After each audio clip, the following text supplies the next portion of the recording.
she speaks to the idea of freedom. I never really thought about the connection and what it really meant until it was time to prepare to speak to you today. That's my jam, I told you. I sing it really loud in my car. It feels like summer every time. It feels like the windows are down, it's warm outside. And just when the song comes on, that is the feeling that I see in my mind, and I even can feel it on my skin. But what I question is how freedom related to goldenness. Now, lots of times when people ask me how I'm doing or if I need help with anything, and if I'm good to go, I'll say, oh, I'm golden. Yeah. Yeah. But now I'm thinking that I may have misspoke.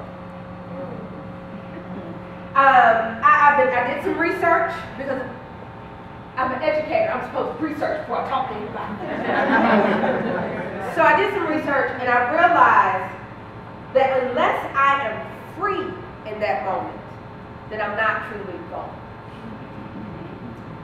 So then I started thinking about, what is gold? How do we get to gold? And I realized there's a process. So the first year in my talk, I accidentally said this is a problem because this was not written on the paper. But that life itself is a refining process. Yes. Everything about life is a refining process. And somebody else wrote that down. God bless her. Because I didn't even know I said it. Until she wrote it down and she quoted it on Facebook. Oh, that was good. Who said that? And it was me. Look at God. But then starting to think about gold. Gold has a process. And the first thing in that process is the extraction. So there are a lot of dirt and other materials that are around gold wherever it is. And you got to get to it. I remember being in elementary school and we went to, I don't know where we were, but it felt like we were over and beyond and out somewhere. We probably just were at the Eno. But it felt like we were going over the river and through the woods. I went to George Watts Elementary School right here in Durham. It's downtown, so to get to the Eno is like 10 minutes. But it felt like we were like 9 million miles away. But wherever we were, there was water.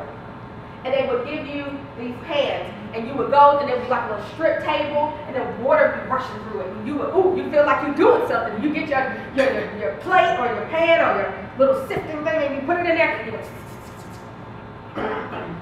nothing. Nothing. Oh, I got something! You don't know what it is, but I got something. And if it was any type of rock that looked like it might be slightly transparent, that means it was a gem or jewel, and you could put that on a necklace. Nobody ever did that. But you could put it on a necklace. You were going to go to the jewelry shop, you would get something special made. But if you wanted the really lucky ones, you would get something that looked like gold. But in order to get to that, there had to be sifted. It had to be separated and set apart from something else. Now that is a smaller way of doing it, but that is very real. Even when they're doing gold mining in other ways, a lot of times they'll go through this water process and they sift it from the other rocks and materials. Then there's hard mining, like when we think about gold rush, you think about doing tink, tink, tink, they want to get it, boom, they want to get that gold. And they were knocking it out from the other rocks in a ton. There's something called leaching, and it's where you put water and chemicals and you're trying to get the gold out. But regardless, you're trying to separate the gold from the other things around it. So that's the extraction process. But then there's the refining process. That's when they take the gold and they melt it, they put it with some chemicals, and they separate it a little bit further, and then they melt it, and then they end up purifying it from the inside out. So then I was like, oh, that's still taking it away from something. But then when I look at the specific vocabulary they use, when they talk about the gold process, the extraction into the refining, they use two very different terms. One is separation, the other one is purification. I said, well, isn't that the same thing? Because I question a lot of things in my mind. And I was like, no, that's not the same thing. So I was an English major. So I went to the dictionary. Why not? Yeah. And I looked up the terms. And it says separation, it's a noun. It's a state or action of being moved or being removed or set apart from something. Purification, on the other hand, is a noun. and is the removal of contaminants from something, the process of extracting something from a substance. So when we think about separation, we're thinking about being set apart or taking you out of something. Purification is taking something out of you. So when we think about refining, that is a purification process. So when I go back to the lyrics, Jill talks about all this, and she's living her life like it's golden. But every verse she's just talking about freedom. So the question is, what does that have to do with the prostitute in China? I mean, what does it have to do with it? But then I realized gold is purified. So is our freedom. So the first thing we learn from her is that freedom is real. She reminds us to acknowledge our bondage. Because the first thing she says, she's taking her freedom off the shelf. If you have to take it from somewhere, obviously you're not wearing it. Obviously you don't have it.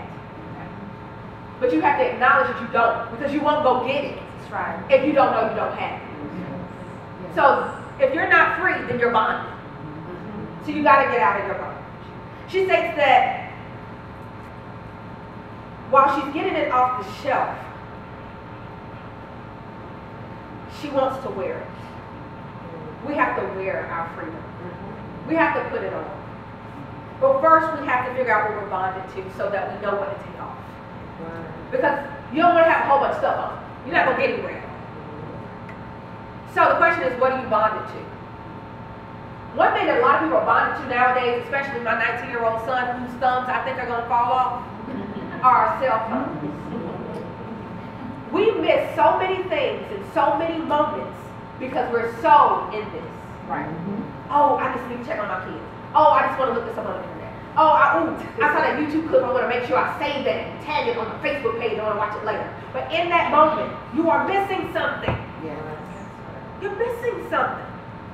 And I thought at one point in time I was doing okay because I would take my cell phone and record things. Now, please know, I'm not telling you not to do that. But I also noticed that I wasn't in that moment as much because I wasn't looking at it live. It was happening live, but I wasn't looking at it live. Right. It was right there, and I was still missing it, watching it. Because I wasn't in that moment. Are you bonded by a group of people or a certain organization? Sometimes we get so into groups or so into individuals, we can't do anything else because we feel so obligated to take care of that.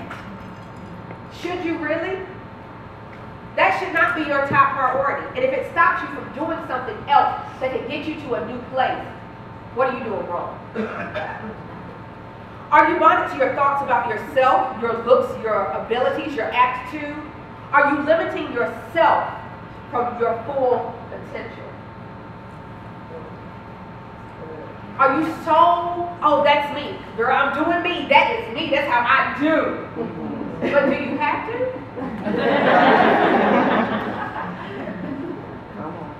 So the question is, do you acknowledge those things? And if you do, will you let them go to get you somewhere else? So you can be free to go. Second thing is that freedom is movement. She talked about it's going to take her far in a car. It takes me far, that song does in my car, but that's not my true freedom, but it takes me, ooh, I go places. Are you free to move about to the next place you need to go? When you're in bondage, you're stuck and you can't go anywhere. You can't do anything. You can't get there. So you can't be living your life like it's golden because you're not free. The next thing she talks about is that freedom is joy. Now, when I'm happy, and I know it, I clap my hands, I step my feet, sometimes I say, all right. I shout with joy. But when I'm really happy, I'm singing. Let me tell y'all, my car concerts are amazing. To my car concert, I don't even know if you can afford it. Because it's amazing. That's amazing of the show. Because nobody can sing better than me in my car. I sing better in my car than I do in my shower. But that please help me. I only sing better in my car when it's just me in the car. Unless my jam comes on, then I don't care who's in the car. We're going to take my freedom.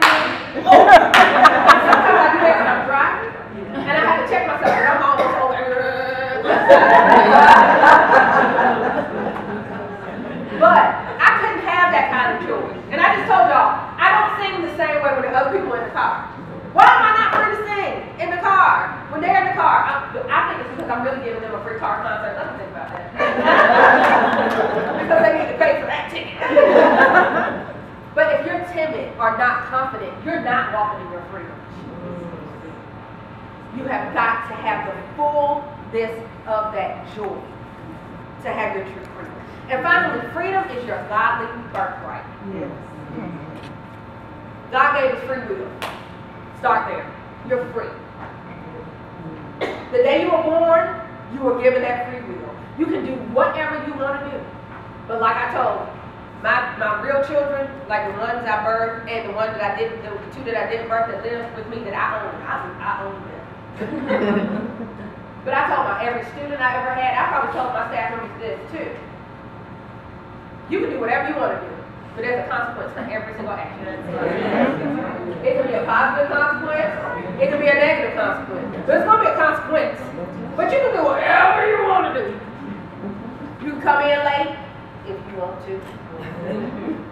And my face was just like, if you want. You can do all of your work if you want to. You can crash car if you want to. You do whatever you want to do. But there's a consequence for everything. But when we're talking about freedom, there's a consequence to freedom. You can have whatever you want. You can do whatever you want, as long as you choose that freedom. But I'm going to give you some biblical references. If you go to 2 Corinthians 3:17, it says, "Now the Lord is a spirit, and where the spirit of the Lord is, there is freedom." Just so you know, in case you didn't know, God is everywhere. Yes. So freedom is as well. In John 8:36, it says, "So if the Son sets you free, then you will be free indeed." You've been set free. The price has been paid. You're free. Galatians 5:13. Now this was one of my favorites. It says, "You, my brothers and sisters, are called to be free." You're supposed to be free. But do not use your freedom to indulge the flesh. Rather, serve one another in love. The refining life is my love to you. Amen. It's the gift I have been called to give to you. This is a love offering. But you can still choose whatever you want to do with that freedom. But I believe in the law of reciprocity. I believe that you reap what you sow. Sow love, get love. Sow hate, get hate. What are you doing with your freedom? Are you embracing it?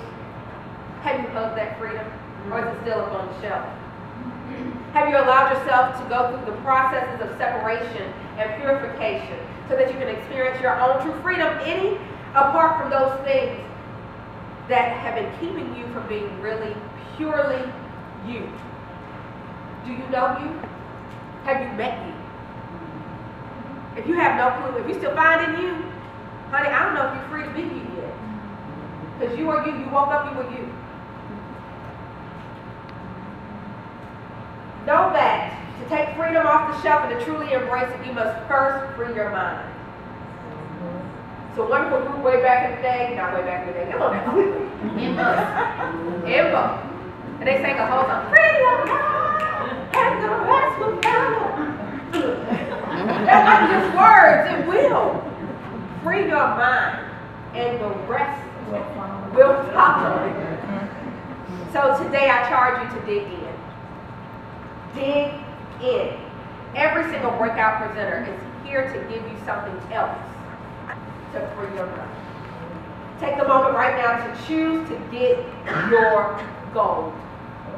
But that means you got to go through the process. Live this day, today, like it's gold. Go through the process, be refined, and be free.